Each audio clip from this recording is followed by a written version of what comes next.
Hello everyone दोस्तों, कैसे आप सभी लोग। द पॉलिटिकल मास्टर में आप सभी का स्वागत है। आज की इस वीडियो में क्लास 11th के हिस्ट्री के चैप्टर नंबर 2 यानी लेखन कला और शहरी जीवन के दोस्तों मोस्ट इम्पोर्टेंट एमसीक्यू करने वाले हैं। जैसे आप सभी को पता है कि टर्म वन एग्जाम में दोस्तों अब कुछ ही जो है दिन शेष रह गए हैं, तो द पॉलिटिकल मास्टर्स दोस्तों आप सभी के लिए मोस्ट इम्पोर्टेंट एमसीक्यू एक श्रृंखला लेकर आए, जिसके माध्यम से और जिसका प्रयोग करके दोस्तों आप जो परीक्षा में 100% सफलता प्राप्त कर सकते हैं और 40 में से 40 नंबर ला सकते हैं। तो प्लीज़ इस वीडियो को एंड तक देखिएगा। यदि आप हमारे चैनल पर नए हैं तो चैनल को जरूर सब्सक्राइब कर लीजिए, बेल आइकन को प्रेस कर लीजिएगा, ताकि हमारे चैनल के द्वारा जो भी वीडियो आप सभी के लिए अपलोड कीजिए उसका नोटिफिकेशन बिना किसी बाधा के आप सभी तक आसानी से पहुंच सके और आप सभी लोग जो है इस वीडियो का लाभ उठा सकें। तो चलिए दोस्तों इस वीडियो को शुरू करते हैं। और ये मोस्ट इम्पॉर्टेंट क्वेश्चन श्रृंखला दोस्तों पहला पार्ट है। तो इस पार्ट के बाद उस नेक्स्ट पार्ट भी आएगा जिसमें आप सेकेंड चैप्टर के बारे में जानेंगे। तो चलिए दोस्तों पहले इस वीडियो को शुरू करते हैं और इस वीडियो का जो सबसे पहला क्वेश्चन है उसके चर्चा करते हैं। पहला क्वेश्चन का दोस्तों क्या है? मैसोस का अर्थ है ए नदी, बी मध्य, सी समुद्र, डी इनमें से कोई नहीं। तो मैसोस का शाब्दिक अर्थ दोस्तों क्या होता है? मध्य। क्या होता है? मध्य। चलिए नेक्स्ट क्वेश्चन। जैसे आप सभी को पता है कि मेसोपोटामिया का जो प्रदेश है वो फरात तथा दजला नदियों के बीच स्थित है और आज के लिए जो प्रदेश है वो इराक गणराज्य का हिस्सा है। नेक्स्ट क्वेश्चन, पोटोमैस का क्या अर्थ है? जी हाँ, पोटोमैस का क्या अर्थ है? यानी हम पोटोमैस की अगर हम बात करें दोस्तों तो पोटोमोस का शाब्दिक अर्थ क्या है? तो पोटोमैस का शाब्दिक अर्थ है नदी। ठीक है। प्रश्न नंबर 3, इराक के किस भाग में सबसे पहले नगर तथा लेखन प्रणाली का प्रादुर्भाव हुआ? इराक के किस भाग में सबसे पहले लेखन तथा और नगर प्रणाली जो विकास हुआ वो कहाँ होता है? ए पूर्वी भाग में, बी दक्षिण के रेगिस्तानी भाग में, सी उत्तरी भाग में, डी इनमें से कोई नहीं। तो इसका सही उत्तर है वह है दक्षिण के रेगिस्तानी भाग में सबसे पहले नगर तथा लेखन प्रणाली का विकास हुआ या प्रादुर्भाव हुआ। चलिए नेक्स्ट क्वेश्चन। प्रश्न नंबर 4, मेसोपोटामिया के इतिहास का उपलब्ध स्रोत है? ए लिखित दस्तावेज, बी मुद्राएं, सी कब्रें और डी उपरोक्त सभी। तो मेसोपोटामिया के इतिहास का जो उपलब्ध स्रोत है ये सभी यानी डी इसका सही उत्तर है दोस्तों। और जैसे आप सभी को पता है कि 1400 ईसा पूर्व से जो है जो मेसोपोटामिया जो प्रदेश है उसमें आरामाइक भाषा का प्रचलन भी आरंभ हो गया था। और जो आरामाइक भाषा है दोस्तों, जो जिसे हम आरामाइक भाषा बोलते हैं, ठीक है, आरामाइक जो भाषा है वो हिब्रू से मिलती जुलती थी। किससे दोस्तों? हिब्रू। ठीक है, आरामाइक भाषा जो है हिब्रू भाषा से मिलती जुलती थी। और जो हिब्रू भाषा है ये इराक के आज भी कई प्रांतों में यह भाषा बोली जाती है। चलिए नेक्स्ट क्वेश्चन, सभी प्राचीन व्यवस्थाओं में जहाँ की खेती सबसे अधिक उपज देने वाली थी। तो सभी प्राचीन व्यवस्थाओं में जहाँ की खेती सबसे अधिक उपज देने वाली थी वह है दोस्तों दक्षिणी मेसोपोटामिया की। दक्षिणी मेसोपोटामिया की जो खेती थी बहुत ही ज़्यादा दोस्तों वो उपज देने वाली थी। जैसे कि आप सभी को पता है कि मेसोपोटामिया था वो दजला और फरात नदियों के बीच स्थित था और इसी वजह से यहाँ पर जो खेती भी काफ़ी उपजाऊ होती थी, मिट्टी काफ़ी उपजाऊ थी। चलिए दोस्तों प्रश्न नंबर 6 करते हैं। मेसोपोटामिया के प्राचीनतम नगरों का निर्माण लगभग शुरू हुआ। तो मेसोपोटामिया के जो प्राचीनतम नगर है उसका निर्माण लगभग अगर हम बात करें दोस्तों तो शुरू होता है 3000 ईसा पूर्व में। कब होता है? 3000 ईसा पूर्व मेसोपोटामिया के प्राचीनतम नगरों का निर्माण शुरू होता है। नेक्स्ट क्वेश्चन, मेसोपोटामिया की देवी इन्नान थी। तो मेसोपोटामिया की देवी इन्नान थी किसकी? अग्नि की, बी प्रेम और युद्ध की, सी वायु की, डी जल की। तो मेसोपोटामिया की देवी इन्नाना थी, वो किसकी देवी थी? वो थी प्रेम और युद्ध की देवी। ठीक है दोस्तों, प्रेम और युद्ध की देवी। प्रश्न नंबर 8, तांबा तथा रागा धातुओं के मिश्रण से बनने वाली मिश्र धातु है? ए स्टील, बी कांसा, सी पीतल और डी जो है इनमें से कोई नहीं। तो तांबा तथा रागा धातुओं के मिश्रण से जो मिश्र धातु बनती है वो क्या है दोस्तों? वो है बी यानी कांसा। चलिए प्रश्न नंबर 9, वारका शीर्ष, जी हाँ दोस्तों, वारका शीर्ष क्या है, वारका, वारका शीर्ष, ठीक है। वारका शीर्ष नामक मूर्तिकला का प्रसिद्ध नमूना मेसोपोटामिया के जिस नगर से मिला है, तो वारका शीर्ष नामक मूर्तिकला का जो प्रसिद्ध नमूना है वह मेसोपोटामिया के किस नगर से मिला है, ए उर, बी अक्कद, सी निर और डी इनमें से कोई नहीं। तो वारका शीर्ष नामक जो वस्तुकला है वह मेसोपोटामिया के उर नगर से मिला, किससे मिला दोस्तों, उर नगर से, ठीक है। चलिए नेक्स्ट क्वेश्चन, प्रश्न नंबर 10, मेसोपोटामिया का जो जलमार्ग व्यापार के लिए विश्व मार्ग का काम करता था, तो मेसोपोटामिया का वह जलमार्ग जो विश्व मार्ग के लिए काम करता था वह है दोस्तों फरात नदी मार्ग। नेक्स्ट क्वेश्चन है, बाइबल के निम्न भाग में मेसोपोटामिया का कई संदर्भों में उल्लेख किया गया है, तो बाइबल वो कौन सा भाग जिसमें मेसोपोटामिया को उल्लेख किया गया है, तो यह दोस्तों बाइबल का प्रथम भाग ओल्ड टेस्टामेंट, क्लियर। चलिए दोस्तों नेक्स्ट क्वेश्चन करते हैं, बाइबल में मेसोपोटामिया कई संदर्भ में उल्लेख होने के कारण मेसोपोटामिया महत्वपूर्ण था, ए एशिया वासियों के लिए, बी अमेरिका वासियों के लिए, सी ऑस्ट्रेलिया वासियों के लिए, डी यूरोप वासियों के लिए। तो बाइबल में मेसोपोटामिया का कई संदर्भ में उल्लेख किया गया है जिसकी वजह से मेसोपोटामिया बहुत ही ज़्यादा महत्वपूर्ण हो गया दोस्तों यूरोप वासियों के लिए, डी इसका सही विकल्प है। चलिए क्वेश्चन नंबर 13, आज मेसोपोटामिया निम्न गणराज्य भाग है, आज जो मेसोपोटामिया दोस्तों वो इराक गणराज्य यानी इराक राज्य के नाम से जाना जाता है। मेसोपोटामिया का चंद्र देवता कहलाता था, मेसोपोटामिया के चंद्र देवता कहलाता, ए उरुख, बी एमोराइट, सी उर, डी मारी। तो मेसोपोटामिया का चंद्र देवता कहलाता था, इसका जो सही उत्तर वह है दोस्तों उर, जी हाँ चंद्र देवता उर कहलाता था। इसके अलावा दोस्तों प्रश्न पूछा जाता था कि मेसोपोटामिया की व्यवस्था के अनुसार पानी तथा मल कहाँ जाता था, तो वो पानी तथा मल बहाते थे नालियों में, ठीक है। नेक्स्ट क्वेश्चन, उर नगर में शवों का अंतिम संस्कार निम्न तरीके से किया जाता था, तो उर नगर में जो शवों का अंतिम संस्कार था वो शवों को भूमि के नीचे दफना दिया जाता था, यानी ये सही विकल्प है इसका। प्रश्न नंबर 16, संसार को मेसोपोटामिया की सबसे बड़ी देन है, तो संसार को मेसोपोटामिया की जो सबसे बड़ी देन वो है काल गणना, बी गणित की विद्वतापूर्ण परंपरा, सी ए और बी दोनों, डी उपयुक्त सभी। तो जो सही उत्तर दोस्तों वह है उपयुक्त सभी, यानी ए और बी दोनों, काल गणना भी, गणित की विद्वतापूर्ण परंपरा भी। इसके अलावा जो है सो दोस्तों मेसोपोटामिया के लोगों ने एक वर्ष को 12 महीनों में और एक महीनों को जो है 4 हफ्तों में बांटा था, ठीक है, किसने, मेसोपोटामिया के लोगों ने। प्रश्न नंबर 17, असुर बैनीपाल, जी हाँ असुर बनीपाल, ठीक है, असुर बनीपाल, असुर बनीपाल जो है का पुस्तकालय जिस देवता के मंदिर में केंद्रित था, तो असुर बनीपाल का जो पुस्तकालय जिस देवता के मंदिर में केंद्रित था वह है देवता नाबू। और इसी तरह पूछा जा सकता है कि असुर बनीपाल के पुस्तकालय में मूल ग्रंथों की संख्या कितनी थी, तो असुर बनीपाल के पुस्तकालय मूल जो ग्रंथ थे दोस्तों वो 1000 थे। कितने मूल ग्रंथ थे असुर बनीपाल के पुस्तकालय में, 1000 मूल ग्रंथ थे।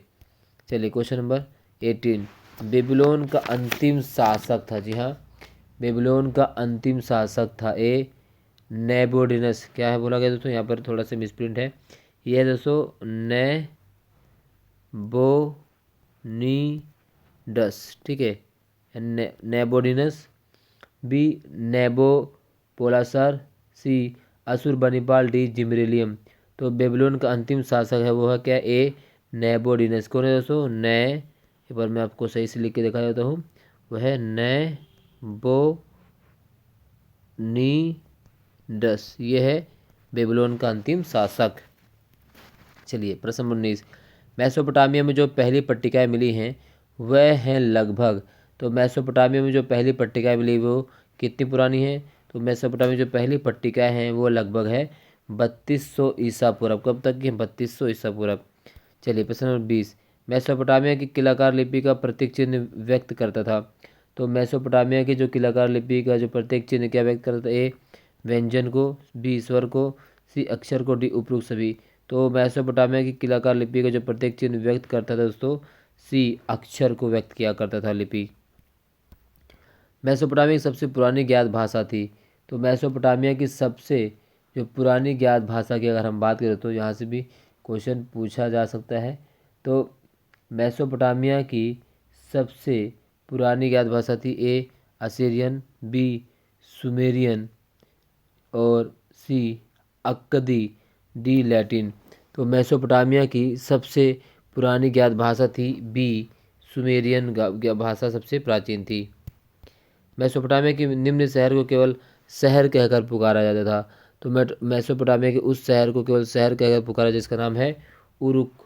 उरुक को केवल शहर कहकर पुकारा जाता था। क्या कहकर? शहर कहकर पुकारा जाता था। ठीक है दोस्तों। इसके अलावा दोस्तों प्रश्न पूछा जा सकता है कि मेसोपोटामिया लोग हथियार कैसे बनाते थे? किस धातु का प्रयोग है? तो मेसोपोटामिया जो कांस्य धातु से प्रयोग कर वो हथियार बनाया करते थे। और दक्षिण मेसोपोटामिया के लोगों का उर्द देवता था। तो जो दक्षिण मेसोपोटामिया के लोग उर्द देवता थे वो सूर्य देवता थे। क्या थे?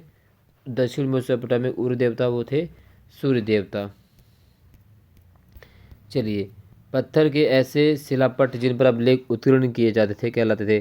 तो पत्थर के वो शिलालेख जिन पर अभिलेख उत्कीर्ण किए जाते थे वो स्टेल क्या कहलाते थे? स्टेल कहलाते थे पहले। चलिए नेक्स्ट, मेसोपोटामिया के खानाबदोश लोग थे? ए अक्कदी, बी असीरियाई, सी एमोराइट, डी सभी। तो मेसोपोटामिया के खानाबदोश इनमें से सभी लोग जो थे मेसोपोटामिया के खानाबदोश लोग थे। इसी प्रकार से मेसोपोटामिया के समाज में किसको महत्व दिया जाता? तो मेसोपोटामिया के समाज में एकल परिवार व्यवस्था को ज़्यादा महत्व दिया जाता था। ठीक है। चलिए नेक्स्ट क्वेश्चन, सरागोन राजा था? तो सरागोन किसका राजा था? तो सरागोन राजा था किसका दोस्तों? वो था राजा अक्कद का। ठीक है। अक्कद का राजा कौन था? सरागोन। प्रश्न नंबर 26, मेसोपोटामिया में पुरातात्विक खोजों की शुरुआत कब हुई? अगर मेसोपोटामिया की बात करें तो मेसोपोटामिया में पुरातात्विक खोजों की शुरुआत हुई थी 1840 में। जैसे आप सभी बताया कि शहरी जीवन की शुरुआत कहाँ होती है? मेसोपोटामिया में ही शहरी जीवन की शुरुआत कहाँ से होती है? शहरी जीवन की शुरुआत वो भी मेसोपोटामिया में ही शहरी जीवन की शुरुआत होती है। और ये जो प्रदेश है वर्तमान में इराक गणराज्य की फरात और दजला नदियों के मध्य स्थित है। और जैसे कभी कभी आपसे पूछ सकता है कि मेसोपोटामिया का क्या अर्थ है, या मेसोपोटामिया का क्या अर्थ है? तो अगर हम मेसोपोटामिया के अर्थ की बात करें तो मेसोपोटामिया जो दो शब्दों से मिलकर बना है, एक शब्द है मेसोस और दूसरा जो है पोटेमोस। ठीक है। मेसोस और पोटेमोस दो शब्दों से मिलकर मेसोपोटामिया बना। मेसोस का अर्थ है मध्य और पोटेमोस का अर्थ है नदी। और ये जो है मेसोपोटामिया शब्द मिलकर बने हैं। इसके अलावा अगर हम बात करें दोस्तों तो अगर यहाँ से और क्वेश्चन जो पूछा जाएगा इस चैप्टर से वो पूछा जा सकता है कि मेसोपोटामिया के दो स्थलों के नाम बताओ जहाँ लंबे समय तक उत्खनन कार्य चला। तो सबसे लंबे समय तक जो उत्खनन कार्य चला था वो था उरुक और मारी। ये वो दो शहर है जहाँ सबसे ज़्यादा उत्खनन कार्य चला था, उरुक और मारी में दोस्तों। और सबसे प्राचीन व्यवस्था में खेती सबसे अधिक उपज कहाँ थी? वो दक्षिण मेसोपोटामिया, जैसे हमने आप सभी को पहले ही बता दिया है। और इसके अलावा भी क्वेश्चन क्या पूछ सकता है कि लेखन या लिपि से क्या अभिप्राय है? तो लेखन या लिपि से अगर हम बात करें तो उन ध्वनियों से है जो संकेतों या चिन्हों के रूप में लिखी जा सकती हैं। इसके अलावा अगर हम बात करें यहाँ से क्वेश्चन पूछा जा सकता है तो पूछा जा सकता है दोस्तों कि मेसोपोटामिया के लोगों की लिपि कैसी थी? तो मेसोपोटामिया के लोगों की जो लिपि थी वो थी कीलाकार। क्या थी दोस्तों? कीलाकार लिपि थी, या इसे एक और शब्द जाना जाता है, उसे कहते हैं क्यूनीफॉर्म। क्या कहते हैं इसे? क्यूनीफॉर्म। कीलाकार या क्यूनीफॉर्म लिपि थी मेसोपोटामिया की। और जैसे अगर बात प्रश्न पूछ लिया था कि क्यूनीफॉर्म, जो क्यूनीफॉर्म शब्द है, क्यूनीफॉर्म शब्द जो है लैटिन भाषा से बना। किससे बना हुआ दोस्तों? लैटिन भाषा से। क्यूनीफॉर्म जो शब्द है वो लैटिन भाषा के दो शब्दों से बना है जिसे हम कहते हैं क्यूनिस तथा फॉर्मा। किससे बना है? वो बना है क्यूनिस से। तो इससे दोस्तों आप क्यूनिस और दूसरा है फॉर्मा, तो इन दो शब्दों से क्यूनीफॉर्म बना है और जिसका अर्थ है खूंटी। जैसे क्यूनिस का क्या अर्थ होता है? क्यूनिस का अर्थ है खूंटी। क्या है? खूंटी। और फॉर्मा का क्या अर्थ है दोस्तों? आकार। ठीक है। तो इस तरह से ये प्रश्न यहाँ से पूछा जा सकता है। और मान लेते हैं प्रश्न पूछ लिया कि सुमेरियन भाषा के स्थान किस भाषा ने ले लिया? तो सुमेरियन जो भाषा है दोस्तों, सुमेरियन सबसे प्राचीन भाषा या सबसे प्राचीन ज्ञात भाषा कौन थी? Mesopotamia Sumerian. और इस भाषा के स्थान लिया था अक्कदी भाषा ने। किस भाषा ने? अक्कदी भाषा ने कब लिया था? 2400 ईस्वी में। ठीक है, तो अक्कदी भाषा ने 2400 ईसा पूर्व के बाद जो है सुमेरियन भाषा का स्थान ले लिया था। और सुमेर की अगर हम बात करें तो सुमेर के व्यापार की पहली घटना को किस व्यक्ति से जोड़ा जाता था? तो सुमेर व्यापार की जो प्रथम घटना थी उस व्यक्ति उस शासक का नाम क्या है जिससे जोड़ा जाता है इस घटना को? वह है एन मरकर। ठीक है, एन मरकर जो है शासक है और इसी से जोड़ा जाता है, इस चीज़ को जोड़ा जाता है दोस्तों। क्वेश्चन बहुत सही तरह से यहाँ से पूछे जा सकते हैं। और दोस्तों इस चैप्टर में मैंने जितना आपको करा दिया, इससे बाहर आपको क्वेश्चन बिल्कुल भी नहीं पूछे जाएंगे। और मेसोपोटामिया के 2 देवी देवताओं का नाम बताकर हम बताते हो तो मेसोपोटामिया जो 2 देवी देवता वो चंद्र देवता और उर तथा प्रेम एवं युद्ध की देवी नाना, ये जो प्रमुख देवी देवताएं होते थे कहाँ पर? मेसोपोटामिया के। और इसके अलावा मारी के राजाओं ने किस देवता के लिए मंदिर बनाया था? तो मारी के राजाओं ने किस देवता के लिए मंदिर बनाया था? तो वो देवता है डैगन। इन्होंने यानी मारी के राजाओं ने जो डैगन देवता के जो है डैगन, ठीक है, डैगन देवता के लिए मंदिर का निर्माण किया था। किसने? मारी के राजाओं ने। इसके अलावा दोस्तों अगर हम बात करें गिलमिश महाकाव्य की तो गिलमिश महाकाव्य जो है मेसोपोटामिया के नगरों के महत्व को दर्शाता है। और इस महाकाव्य से पता चलता है कि जो मेसोपोटामिया के लोगों को अपने नगरों पर बहुत अधिक गर्व था। इसके साथ साथ जैसे आप देखते हैं मेसोपोटामिया को विश्व उदयन किया गया है। इन्होंने विभाजन यानी उनका समय विभाजन चंद्रमा की पृथ्वी की चारों ओर परिक्रमा पर आधारित था। इसके अनुसार एक वर्ष को 12 महीनों में, एक महीनों को 4 हफ्तों में, एक दिन को 24 घंटों में और एक घंटों को 60 मिनट में बांटने का काम किसने किया था? मेसोपोटामिया ने ही किया था। और असुर बनीपाल की अगर हम बात करें, असुर बनीपाल कौन था? तो असुर बनीपाल जो था दोस्तों असीरिया का अंतिम शासक। ठीक, कौन था ये? असीरिया का अंतिम शासक था। कौन? असुर बनीपाल। असुर बनीपाल असीरिया का अंतिम शासक था। यहाँ से क्वेश्चन पूछे जाने की पूरी पूरी संभावना है। तो ये दोस्तों इस चैप्टर के मोस्ट इम्पॉर्टेंट एमसीक्यू है जहाँ से दोस्तों आपसे प्रश्न पूछा जा सकता है। और कभी कभी पूछा जाता था गिलमिश महाकाव्य की रचना कब की गई? तो गिलमिश महाकाव्य की जो रचना है वो 2700 से लेकर 2500, जी हाँ 2700 से लेकर 2500 ईसा पूर्व जो है 2700 से लेकर 2500 ईसा पूर्व में इसकी रचना की गई।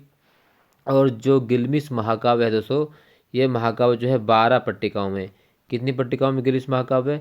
12 पट्टिकाओं में लिखा गया था गिलमिश महाकाव्य।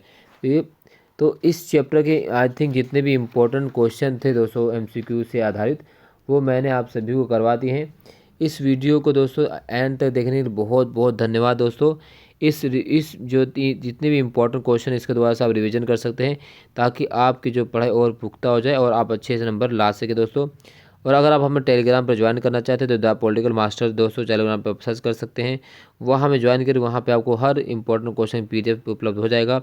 और हमारे चैनल को दोस्तों सपोर्ट कीजिए द पॉलिटिकल मास्टर, क्योंकि आपका एक लाइक, एक शेयर, एक कमेंट्स हमें बहुत ज़्यादा प्रोत्साहित करेगा इसी तरह की और अच्छी अच्छी वीडियो बनाने के लिए। तब तक के लिए बहुत बहुत धन्यवाद दोस्तों। मिलते हैं नेक्स्ट वीडियो में।